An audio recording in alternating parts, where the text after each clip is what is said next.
Hello दोस्तों, नमस्कार। क्या हाल है, कैसे हो? उम्मीद करता हूँ कि सभी लोग अच्छे होंगे, कुशल पूर्वक हो। दोस्तों, अभी मैं आप लोगों के लिए नई जानकारी लेकर के आया हूँ कि अभी एक और देश ने भारतीयों के लिए फ्री एंट्री कर दी है कि जिससे भारतीय वहाँ पे बिना वीज़ा के एंट्री ले सकते हैं और जा सकते हैं। तो अब आप लोगों को मैं विस्तार से बताऊंगा कि ये क्या है, किस देश में आप जा सकते हो। पहले क्या होता था कि अगर आपको जाना पड़ता था तो पहले वीज़ा अप्लाई करना पड़ता था वहाँ के लिए, फिर उसके लिए आपको काफ़ी सारा लंबा समय।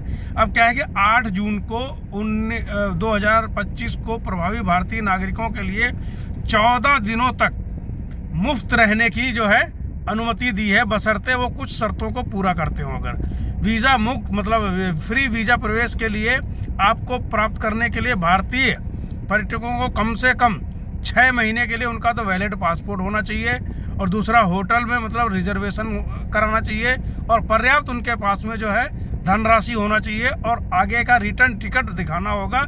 ऐसे में दे करके आप वहाँ पे जा कर के मतलब टूरिस्ट के उस पर जा कर के 14 दिनों तक आप बिना वीज़ा के रह सकते हो। इसके अलावा अगर आप अमेरिका, जापान, ऑस्ट्रेलिया, कनाडा या शेंगन किसी भी कंट्री, सिंगापुर या यूनाइटेड किंगडम किसी कंट्री से अगर आप आते हो, अगर आप भारतीय हो, तो आप वहाँ पे 30 दिनों तक रह सकते हो बिना किसी वीज़ा के। वहाँ की सरकार ने आपको मतलब ये जो भारतीय पासपोर्ट है सिर्फ उनके लिए ये मतलब छूट दी है।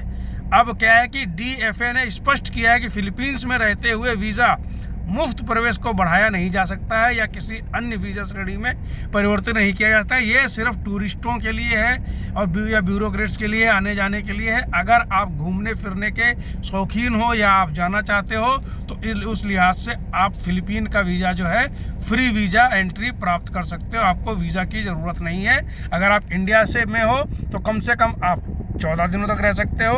अगर आप बाहर किसी कंट्री, यूरोपीय कंट्री या शेंगन कंट्री से बिलोंग करते हो, वहाँ रह रहे हो, तो आप 30 दिनों तक बिना वीज़ा के वहाँ की सरकार ने जो है निर्णय लिया है कि सभी भारतीय वहाँ पे रह सकते हैं। जानकारी अच्छी लगे तो कृपया करके हमारे चैनल को सब्सक्राइब जरूर कर दें। सब्सक्राइब करने के लिए आपका तहे दिल से शुक्रिया।